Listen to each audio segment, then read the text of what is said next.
Rilek présente L'Invasion ou le Fouillé-Goff de Erckmann Chatrian, 7e édition.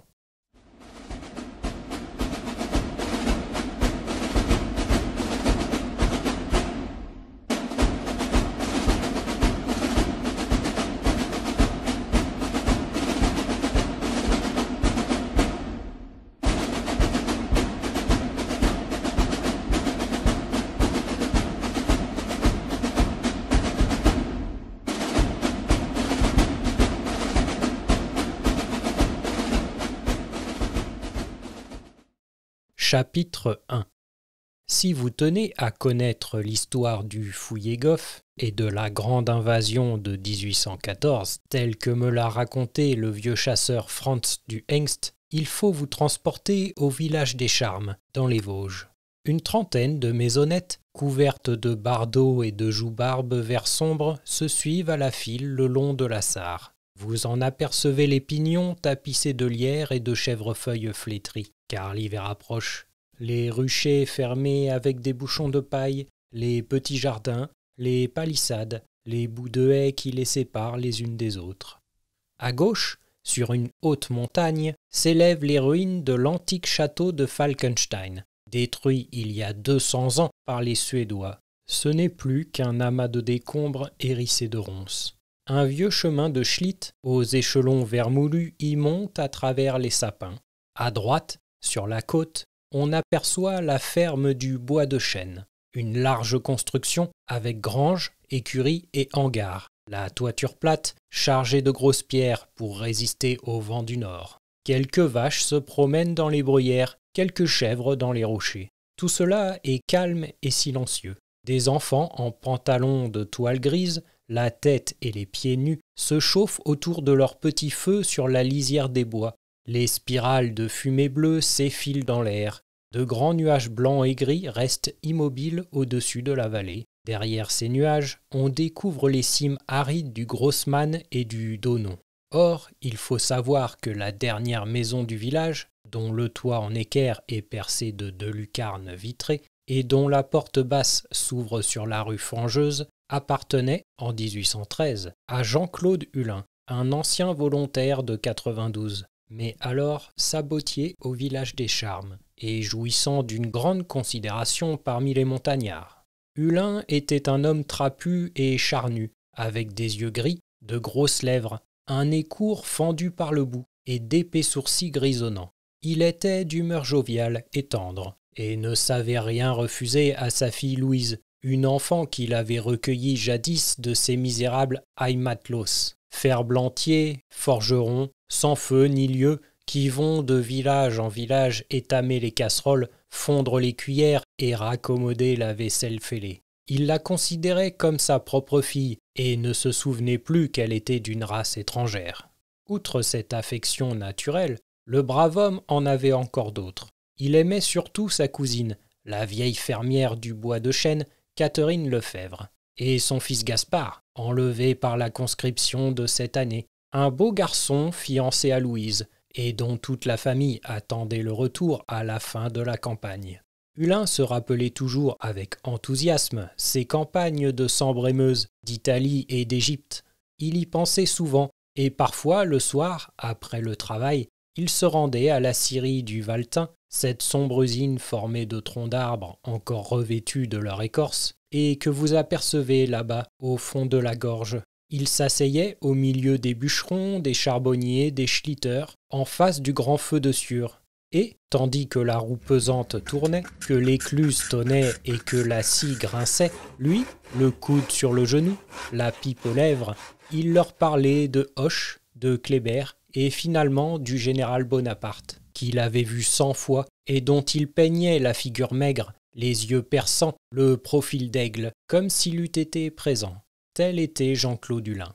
C'était un homme de vieille souche gauloise, aimant les aventures extraordinaires, les entreprises héroïques, mais cloué au travail par le sentiment du devoir depuis le jour de l'an jusqu'à la Saint-Sylvestre. Quant à Louise, la fille des heimatlos, c'était une créature svelte, légère, les mains longues et délicates, les yeux d'un bleu azur, si tendre qu'ils vous allaient jusqu'au fond de l'âme, le teint d'une blancheur de neige, les cheveux d'un blond paille, semblable à de la soie, les épaules inclinées comme celles d'une vierge en prière. Son naïf sourire, son front rêveur, enfin toute sa personne, rappelait le vieux lied du Meinzinger, Erhardt, lorsqu'il dit « J'ai vu passer un rayon de lumière, mes yeux en sont encore éblouis. Était-ce un regard de la lune à travers les feuillages? Était-ce un sourire de l'aurore au fond des bois?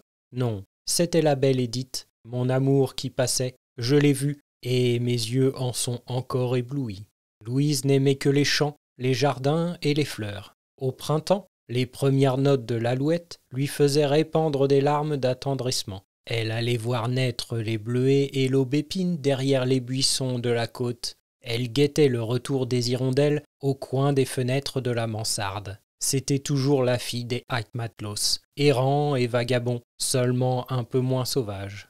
Hulin lui pardonnait tout.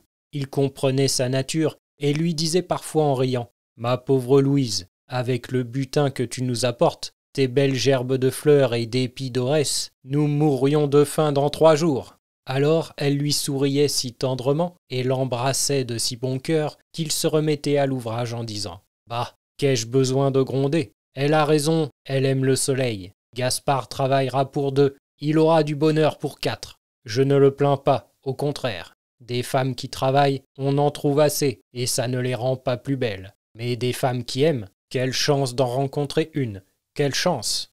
Ainsi raisonnait le brave homme. Et les jours, les semaines, les mois se suivaient dans l'attente prochaine du retour de Gaspard. La mère Lefèvre, femme d'une extrême énergie, partageait les idées de Hulin au sujet de Louise. « Moi, disait-elle, je n'ai besoin que d'une fille qui nous aime. Je ne veux pas qu'elle se mêle de mon ménage, pourvu qu'elle soit contente. Tu ne me gêneras pas, n'est-ce pas, Louise ?»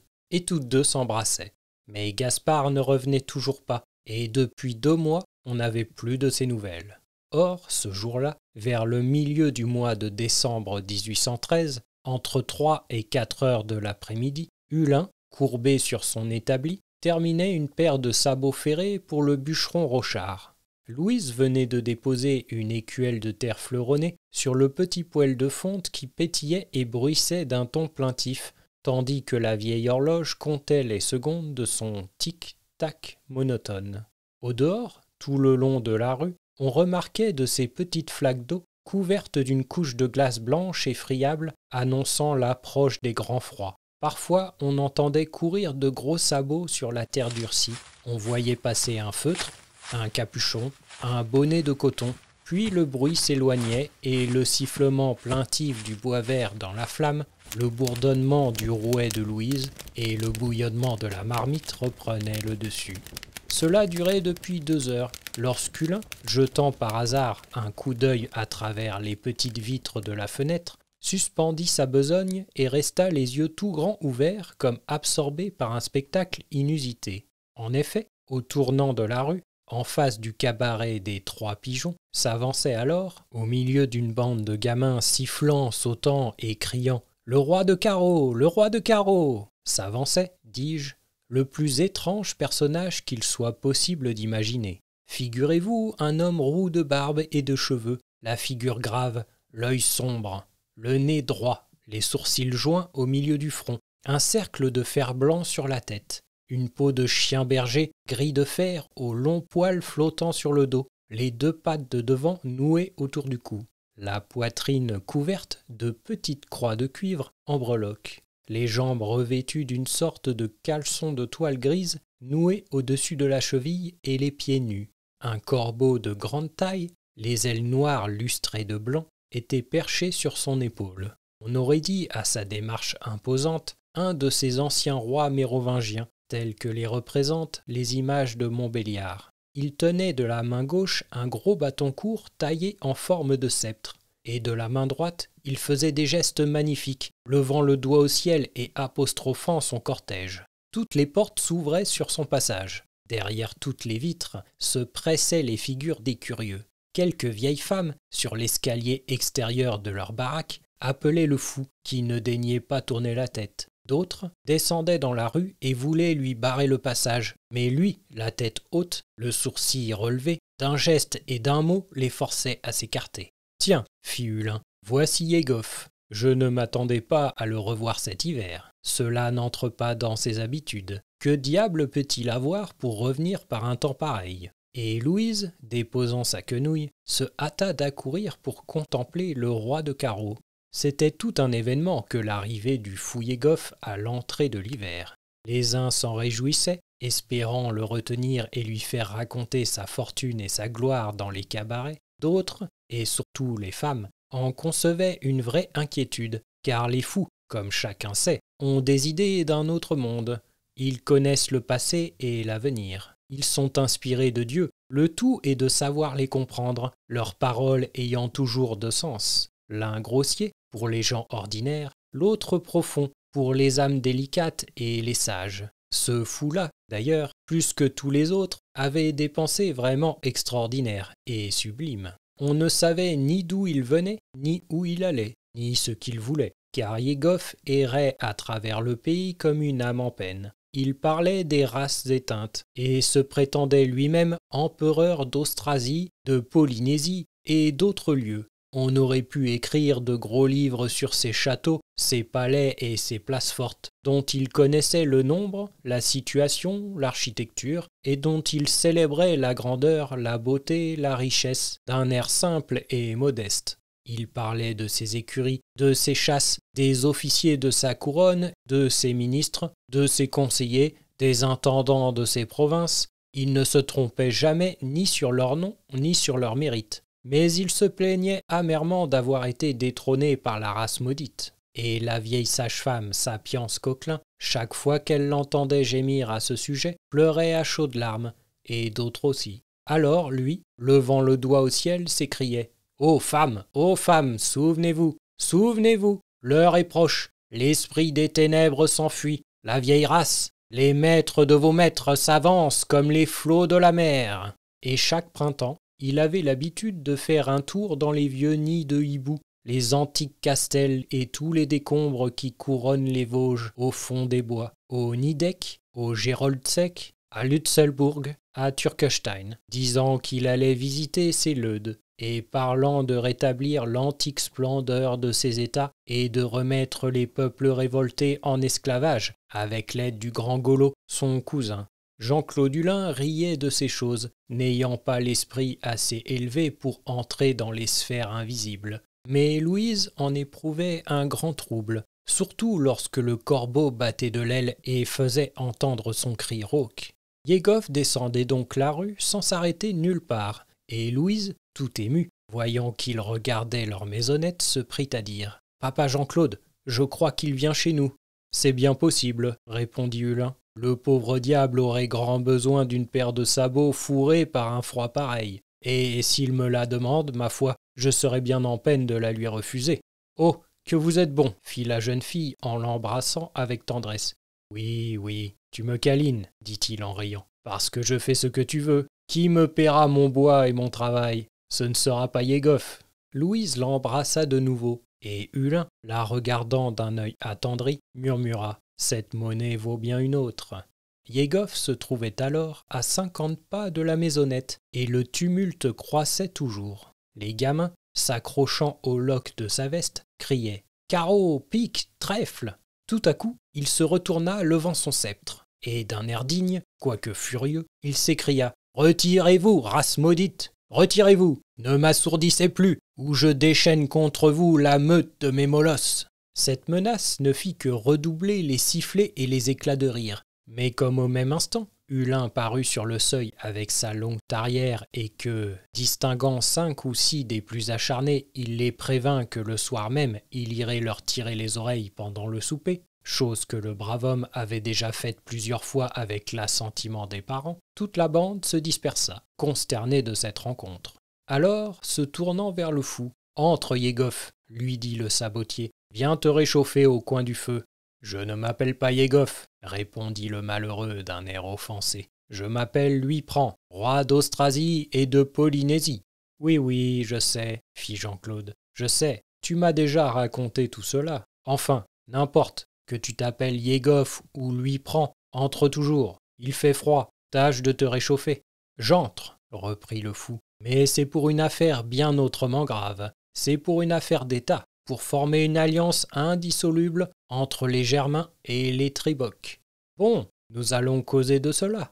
Yegov, se courbant alors sous la porte, entra tout rêveur et salua Louise de la tête en abaissant son sceptre. Mais le corbeau ne voulut pas entrer. Déployant ses grandes ailes creuses, il fit un vaste circuit autour de la baraque et vint s'abattre de plein vol contre les vitres pour les briser. «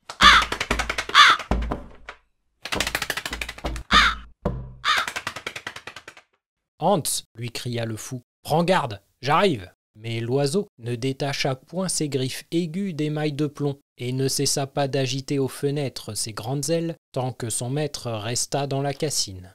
Louise ne le quittait pas des yeux, elle en avait peur. Quant à Yegov, il prit place dans le vieux fauteuil de cuir derrière le poêle, les jambes étendues comme sur un trône, et promenant autour de lui des regards superbes. Il s'écria « J'arrive de Jérôme, en ligne droite pour conclure une alliance avec toi, Hulin. Tu n'ignores pas que j'ai daigné jeter les yeux sur ta fille, et je viens te la demander en mariage. » Louise, à cette proposition, rougit jusqu'aux oreilles, et Hulin partit d'un éclat de rire retentissant. « Tu ris !» s'écria le fou d'une voix creuse. « Eh bien, tu as tort de rire. Cette alliance peut seule te sauver de la ruine qui te menace, toi, ta maison, et tous les tiens. En ce moment même, mes armées s'avancent. Elles sont innombrables, elles couvrent la terre. Que pouvez-vous contre moi? Vous serez vaincu, anéanti ou réduit en esclavage, comme vous l'avez déjà été pendant des siècles.